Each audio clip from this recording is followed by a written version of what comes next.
So guys, kung maraming naguguluhan sa inyo, kasi 'di ba, may KC3, may 3C3, tsaka may Arbutin 3C3 extra.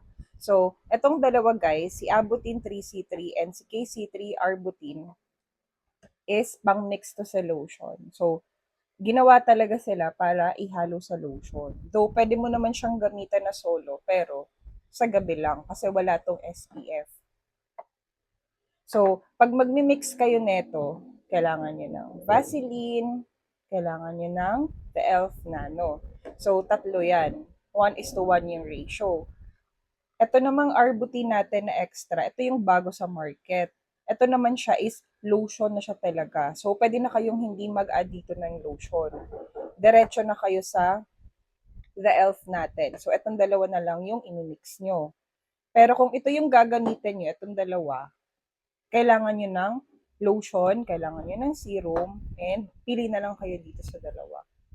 So, kung hindi ako nagkakamali, ang nauna sa market is si Abutin 3C3. Ito siya. So, ito din yung una kong ginamit, guys. Kasi lahat to is na-try ko na buong taon. Ito yung una kong ginamit, tapos KC3, and etong si Arbutin. Pinaka-last yung lotion.